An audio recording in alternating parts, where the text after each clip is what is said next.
Okay, so now, this one. Woman was not taken from man's feet to be his inferior, nor from man's head to be his superior, but from his side to be his companion and equal.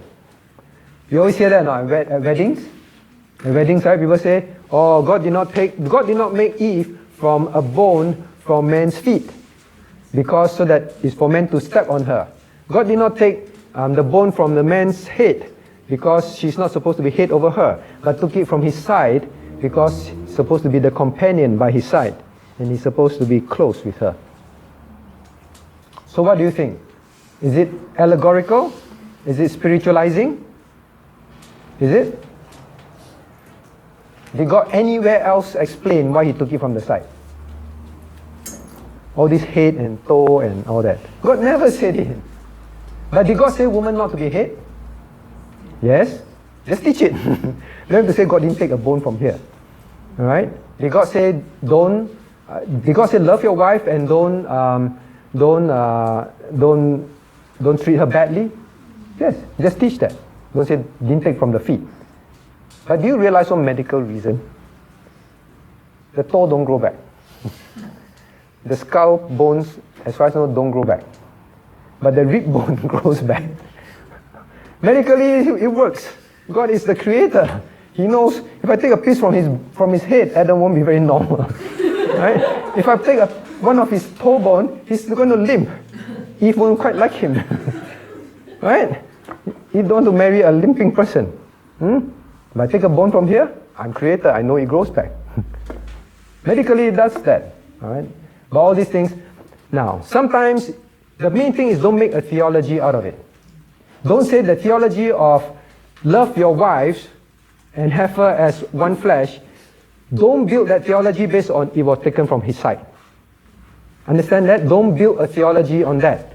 Don't build a theology on God did not want woman to be head over man because God did not take from his head. Don't build a theology around that. Now if a person wants to say that, now there is sanctified imagination. Okay? Sanctified imagination. But I won't categorize this as sanctified imagination. The more I read this, the more I realize, no, shouldn't say that. Alright, it becomes quite allegorical. Sanctified imagination, as some of you know, that example that Darren quite always like to use, he teaches in class. Rebecca, Isaac's wife. She went to feed camels, right? And then there were many camels, and then she carried the lots of water to the camel, right? Okay? Now, if I'm preaching that, and then I say, wow, Rebecca must have muscles like men. You know how much it is to carry water for so many camels or not? You try. Pails and pails of water, keep going back and forth. She must have arm muscles like a man. You know? She must be, wow, that kind of thing. Now, can I say, am I being allegorical? No lah. That one is sanctified imagine. You're just making, painting a picture. That's it. Alright? Not building a theology around that. Alright? Not saying, from now on, all of you, if you want to get married, make sure you're able to at least carry 10 pails of water. Now, that will become a problem.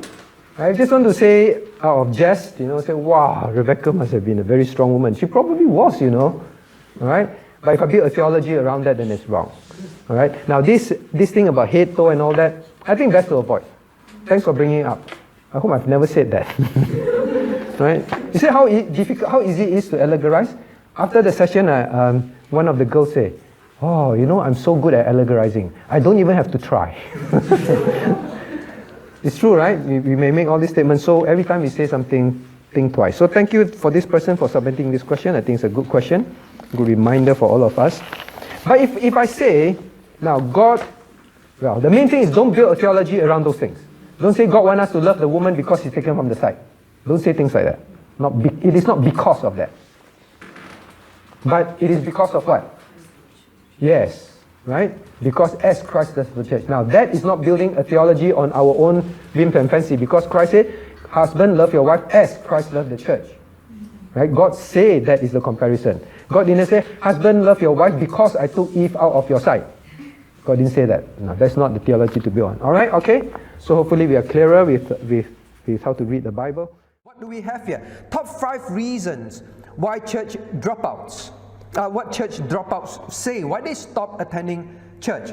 Now please remember 66% of, well, I take the American view, they're the most readily available results. They stop attending church at least a year after turning 18. So from